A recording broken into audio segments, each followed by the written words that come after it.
യഹസ്കേൽ അധ്യായം 32. 12-ാം ആണ്ട് 12-ാം മാസം 1-ാം തീയതി യഹോവയുടെ അരുളപ്പാട് എനിക്കുണ്ടായതെന്നാൽ, മനുഷ്യപുത്രാ, നീ മിസ്രയീം രാജാവായ ഫറവോനെക്കുറിച്ച് ഒരു വിലാപം തുടങ്ങി അവനോട് പറയേണ്ടത്: ജാതികളെ ബാലസിംഹമായുള്ളവേ, നീ നശിച്ചിരിക്കുന്നു. നീ കടലിലെ നക്രം പോലെയായിരുന്നു. നീ നദികളിൽ ചാടി കാൽ കൊണ്ട് വെള്ളം കലക്കി നദികളെ അഴുക്കാക്കി കളഞ്ഞു. യഹോവയായ കർത്താവ് ഇപ്രകാരം അരുളിച്ചെയ്യുന്നു: ഞാൻ അനേകം ജാതികളുടെ കൂട്ടത്തെ കൊണ്ട് നിന്റെ മേൽ എൻ്റെ വലയെ വീശിക്കും. അവർ എൻ്റെ വലയിൽ നിന്നെ വലിച്ചെടുക്കും. ഞാൻ നിന്നെ കരയ്ക്ക് വലിച്ചിടും. നിന്നെ വെളിമ്പ്രദേശത്ത് എറിഞ്ഞു കളയും. ആകാശത്തിലെ പറവയൊക്കെയും നിന്റെ മേൽ ഇരിക്കുമാറാക്കി സർവ്വഭൂമിയിലെ മൃഗങ്ങൾക്ക് നിന്നെ ഇരയാക്കി തൃപ്തി വരുത്തും. ഞാൻ നിന്റെ മാംസത്തെ പർവ്വതങ്ങളുമേ കൂട്ടി നിന്റെ പിണം കൊണ്ട് താഴ്വരകളെ നിറയ്ക്കും.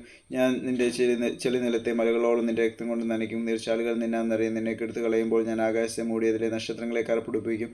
ഞാൻ സൂര്യനെ മേഘം കൊണ്ട് മറയ്ക്കും. ചന്ദ്രൻ പ്രകാശം നൽകുകയുമില്ല. ആകാശത്തിലെ ശോഭയുള്ള ജ്യോതിസുകളെയൊക്കെയും ഞാൻ നിന്റെ നിമിത്തം കറുപ്പിടിപ്പിക്കുകയും നിന്റെ ദേശത്തിൽ അന്ധകാരം വരുത്തുകയും ചെയ്യുന്ന യഹോവയായ കർത്താവിൻ്റെ അരുളപ്പാട്. നിന്റെ നാശന ജാതികളുടെ ഇടയിൽ നീ അറിയാത്ത ദേശങ്ങളോളവും പ്രസിദ്ധമാക്കുമ്പോൾ ഞാൻ അനേകം ജാതികളുടെ ഹൃദയങ്ങളെ വ്യസനിപ്പിക്കും. ഞാൻ അനേകം ജാതികളെ നിന്നെ ചൊല്ലി സ്തംഭിക്കുമാറാക്കും. അവരെ രാജാക്കന്മാർക്കാണെങ്കിൽ ഞാൻ എൻ്റെ വാൾ വീശുമ്പോൾ അവർ നിന്റെ നിമിത്തം അത്യന്തം പേടിച്ചു പോകും. നിന്റെ വീഴ്ചയുടെ നാളിൽ അവർ ഓരോരുത്തരും താൻ പ്രാണനെ ഓർത്ത് മാത്രതോറും വിറയ്ക്കും. യഹോവയായ കർത്താവ് ഇപ്രകാരം അരുളിച്ചെയ്യുന്നു: ബാബേൽ രാജാവിൻ്റെ വാൾ നിന്റെ നേരെ വരും. വീരന്മാരുടെ വാൾ കൊണ്ട് ഞാൻ നിന്റെ പുരുഷാരത്തെ വീഴുമാറാക്കും. അവരെല്ലാവരും ജാതികൾ വെച്ച് ഉഗ്രന്മാർ. അവർ മിസ്രയീമിൻ്റെ പ്രതാപത്തെ ശൂന്യമാക്കും. അതിലെ പുരുഷാരമൊക്കെ നശിച്ചു പോകും. വളരെ വെള്ളത്തിനരികെ നിന്ന് ഞാൻ അതിലെ സകല മൃഗങ്ങളെ നശിപ്പിക്കും. ഇനിമേൽ മനുഷ്യൻ്റെ കാൽ അതിനെ കലക്കുകയില്ല, മൃഗങ്ങളുടെ കുളമ്പ് അതിനെ കലക്കുകയില്ല. ആ കാലത്ത് ഞാൻ അവരുടെ വെള്ളം തെളിയുമാറാക്കി അവരുടെ നദികളെ എണ്ണ പോലെ ഒഴുകുമാറാക്കുമെന്ന് യഹോവയായ കർത്താവിൻ്റെ അരുളപ്പാട്. ഞാൻ മിസ്രയീം ദേശത്തെ പാഴാക്കി ദേശം ശൂന്യമായ അതിലുള്ളതൊക്കെയും ഇല്ലാതാകുമ്പോഴും ഞാൻ അതിലെ നിവാസികളൊക്കെയും നശിപ്പിക്കുമ്പോഴും ഞാൻ യഹോവ എന്ന് അവർ അറിയും.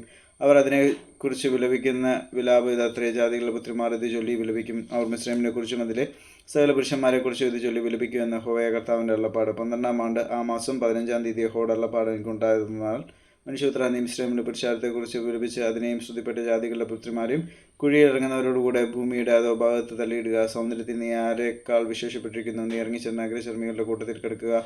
വാളാൽ നിഹതന്മാരായവരുടെ നടുവിൽ അവർ വീഴും. വാൾ നിയമിക്കപ്പെട്ടിരിക്കുന്നു. അതിനെയും അതിൻ്റെ സകല പുരുഷാരത്തെയും വലിച്ചു കൊണ്ടുപോകുവിൻ. വീരന്മാരെ ബലവാന്മാരായവർ അവൻ്റെ സഹായക്കാരോടുകൂടെ പാതാളത്തിൻ്റെ നടുവിൽ നിന്ന് അവനോട് സംസാരിക്കും. അഗ്രചർമ്മികളായി വാളാൽ നിഹതന്മാരായവർ ഇറങ്ങിച്ചെന്ന് അവിടെ കിടക്കുന്നു. അവിടെ അശ്ശൂരും അതിൻ്റെ സർവ്വസമൂഹവും ഉണ്ട്. അവൻ്റെ ശവക്കുഴികൾ അവൻ്റെ ചുറ്റും കിടക്കുന്നു. അവരെല്ലാവരും വാളാൽ നിഹതന്മാരായി വീണവർ തന്നെ. അവരുടെ ശവക്കുഴികൾ പാതാളത്തിൻ്റെ അങ്ങേയറ്റത്തിരിക്കുന്നു. അതിൻ്റെ സമൂഹം അതിൻ്റെ ശവക്കുഴിയുടെ ചുറ്റുമിരിക്കുന്നു. ജീവനുള്ളവരുടെ ദേശത്ത് ഭീതി പരത്തി അവരെല്ലാവരും വാളാൽ നിഹതന്മാരായി വീണ്ടിരിക്കുന്നു. അവിടെ ഏലാമും അതിൻ്റെ ശവക്കുഴിയുടെ ചുറ്റും അതിൻ്റെ സകല പുരുഷാരവും ഉണ്ട്. അവരെല്ലാവരും വാളാൽ നിഹതന്മാരായി വീണു. അഗ്രചർമ്മികളായ ഭൂമിയുടെ അധോഭാഗത്ത് ഇറങ്ങിപ്പോയിരിക്കുന്നു. ജീവനുള്ളവരുടെ ദേശത്ത് അവർ നീതി പരത്തി, എങ്കിലും കുഴി ഇറങ്ങുന്നവരോടുകൂടെ അവർ ലജ്ജ വഹിക്കുന്നു. നിഹതന്മാരുടെ മധ്യേ അവർ അതിനും അതിൻ്റെ സകല പുരുഷാരത്തിനും ഒരു കിടക്ക വിരിച്ചിരിക്കുന്നു.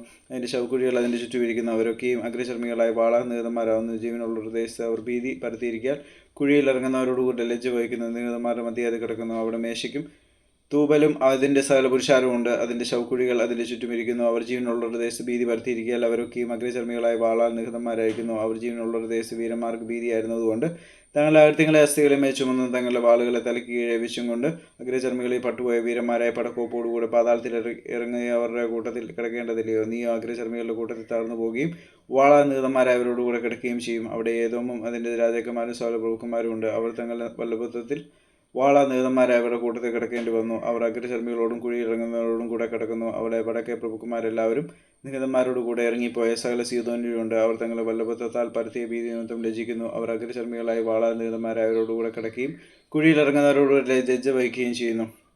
അവരെ ഫറവോൻ കണ്ട് തൻ്റെ സകല പുരുഷാരത്തെയും കുറിച്ച് ആശ്വസിക്കും. ഫറവോനും അവൻ്റെ സകല സൈന്യവും വാളാൽ നിഹതന്മാരായിരിക്കുന്നു എന്ന് യഹോവയായ കർത്താവിൻ്റെ അരുളപ്പാട്. ഞാനല്ലോ അവൻ്റെ ഭീതി ജീവനുള്ളവരുടെ ദേശത്ത് പരത്തിയത്. ഫറവോനും അവൻ്റെ പുരുഷാരമൊക്കെയും വാളാൽ നിഹതന്മാരായവരോടുകൂടെ അഗ്രചർമ്മികളുടെ കൂട്ടത്തിൽ കിടക്കേണ്ടി വരും എന്ന് യഹോവയായ കർത്താവിൻ്റെ അരുളപ്പാട്.